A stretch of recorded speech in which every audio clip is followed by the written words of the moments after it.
Going on with Canadian federal politics, and joining us from Toronto today to give us the nitty-gritty is Brian Lilly, political commentator with the Toronto Sun. Brian, the new list of major projects of national interest is out, and I'm looking. I don't see an oil pipeline anywhere in sight. In fact, you know what? Nothing related to Alberta at all. So, what is the government getting behind, Brian?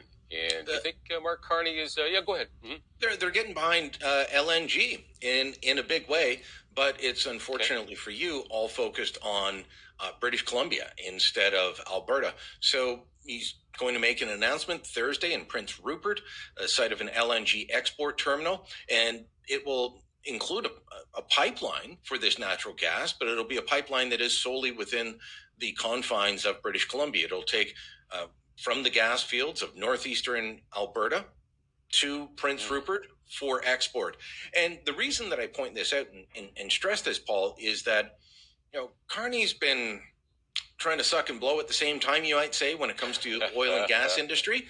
But, an impediment to a pipeline to the northwest coast of Canada is British Columbia Premier David Eby. But Eby will support this pipeline because, even though New Democrats and the Greens really don't like natural gas, they don't believe it's cleaner burning than oil, it's lower emissions, all of that. He needs the revenue. The Eby government is spending more than they can take in, so they need the revenue from this project. And he doesn't have to deal with any of his, Mud Hut Brigade members of the NDP caucus saying, why are we supporting the oil patch and the oil sands in Alberta? So that's part of why he's getting behind that. The other projects on the list, a critical minerals mine in New Brunswick, tungsten and other minerals will be mined there. That's one that the United States government, I believe, has taken an equity position in. They've bought into it through the Pentagon.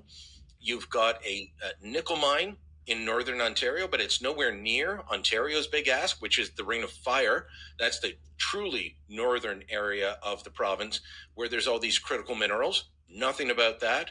And then you've got a hydroelectric project in Iqaluit. Look, talking to people in the Smith government, in the Ford government, Premier Smith is looking to sign a memorandum of understanding with Prime Minister Carney on moving forward on oil and gas projects. They're hoping that could come soon. When I spoke to them the other day, they said, will it be this week? It's not feeling like it. The Ford government, they're trying to sign an agreement for one project, one review, because so far on their Ring of Fire project, the whole issue of getting a road up there is the federal government trying to block it with an extra environmental assessment. The Impact Assessment Act, it doesn't just mean no new pipelines, it means no new anything because they get in the way of everything. So there's nothing for Alberta, but maybe that's not a bad thing. My takeaway from this list is it's very unambitious, and there are things happening for Alberta and the other provinces that might actually result in something more than this list of major projects of national interest. Maybe later sometime, right? I mean, it's all, these pipelines are kind of boring anyway, as you know. According to our Prime Minister anyway, comment at a speech in Toronto, right? These kinds of things are boring, right? He also dismissed the idea that government regulations are actually hampering the development of the oil and gas industry. So with a comment like that, how do you justify that?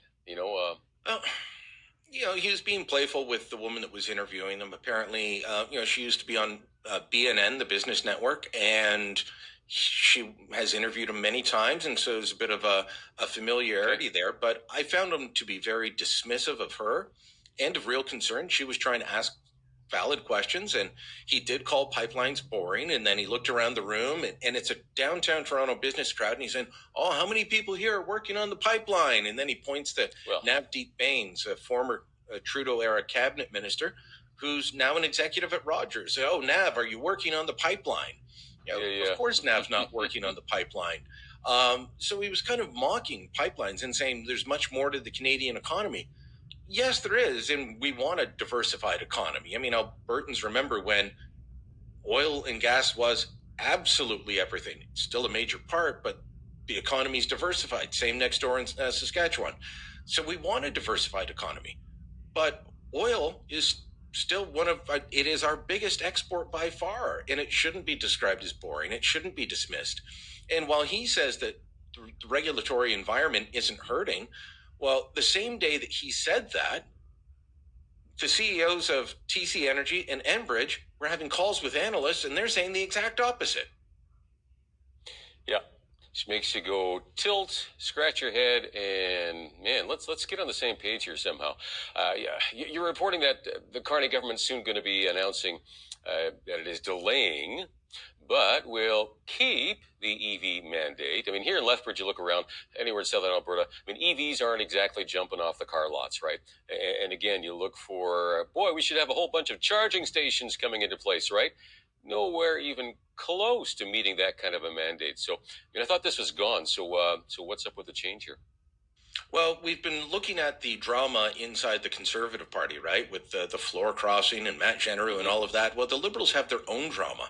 And Mark Carney has to keep the Green Caucus within the Liberals in place. And some of them are really upset with moves like getting rid of the consumer carbon tax. And they did not want him to get rid of the EV mandate. So he's got to keep his Liberal Party caucus together. He's trying to cobble together a majority, right, by poaching from other parties. But won't matter if he poaches from other parties if he starts losing people in his own caucus, if they go sit as independents or drop out of politics. And I mentioned, too, in my column, Stephen Guilbeault, the Heritage Minister, and Jonathan Wilkinson, the former Natural Resources Minister under Trudeau. These two guys are big deals inside the Liberal Party. They also represent ridings that in the past haven't always been Liberal. They're not safe seats. So those guys go. Well, that could flip a seat to the Conservatives in the case of Wilkinson. Conservatives held it before Wilkinson. Reform and Canadian Alliance held it years ago. In the case of Stephen Guilbeault's riding, the Bloc and the NDP have held that. It's a downtown Montreal riding, not normally super friendly Liberal territory. So he's got to be worried, and that's part of what's happening. And you're seeing other cracks within the Liberal caucus. Nathaniel Erskine Smith, very concerned that there's not enough about climate change in the budget, being very openly critical of the budget. All of these are reasons why he's got to make moves like this, even though it's bad for the economy and for Ontario's big industry, auto industry. So, puzzling move in my view, but very much driven by partisan political considerations. Lots of tap dancing going on then. Okay. And of course, the Liberals continue to try to nab as many MPs as they can from any party willing to, any MP willing to cross the line there, I guess. So it's a bit of a full court press on the Conservatives.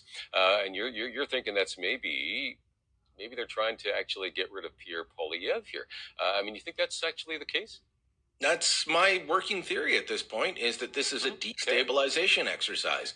This is a psychological warfare, campaign going on against Poilievre. Look, they took Chris d'Entremont. They almost took Matt Genereux. And they're putting the word out there that others are crossing. They're floating names of people that would never cross and join the Liberals. People that I know, people that I've spoken to have said, why is my name being floated? I haven't even talked to any Liberals. So to me, this works for Carney. It makes it look like he's got momentum. Poilievre, he's lucky. He's in a break week. MPs are back in the ridings for Remembrance Day ceremonies yesterday.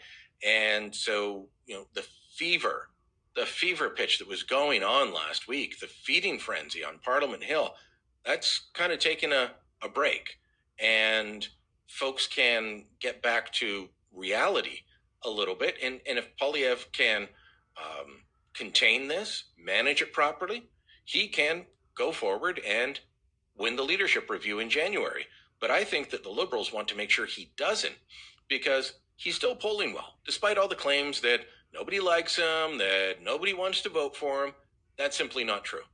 The polling average at 338canada.com is 43% for the Liberals, 40% for the Conservatives. That would give us a parliament that looks just like today's, a minority. That's not what Mark Carney wants. Carney and his team, there are people on his team that are looking and saying, okay, maybe, if things are going well, maybe we can engineer a spring election and get a majority. If we can't poach one now, we'll get one in the spring.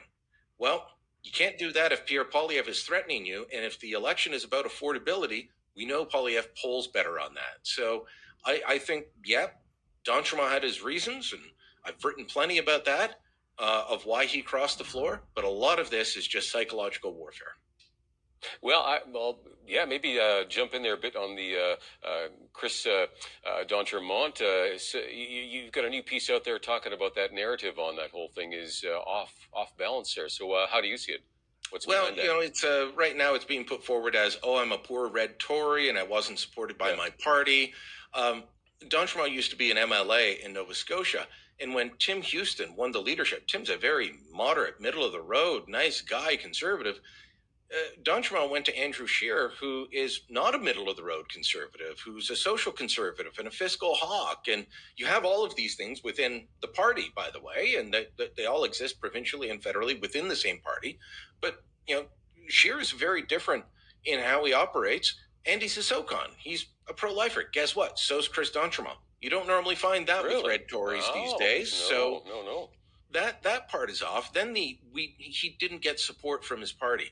In 2023, when Anthony Rota had to resign as speaker because of the Nazi guy showing up when Zelensky was in parliament, D'Entremont went to Pierre Poilievre and said, I want to run as speaker.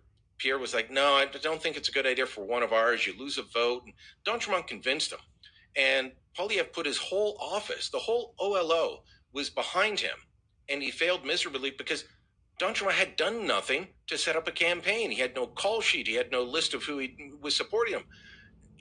That's why the Liberals or the Conservatives didn't back him for speaker after this last election. They ran him before, and it was a disaster. They're not going to run him again, but he felt entitled to that. He wanted one more run as an MP, one more term with the speaker's salary, which is a $100,000 increase, and a house and a car and driver and all of that. He wanted that to pad his pension when he retired at the end of this next term.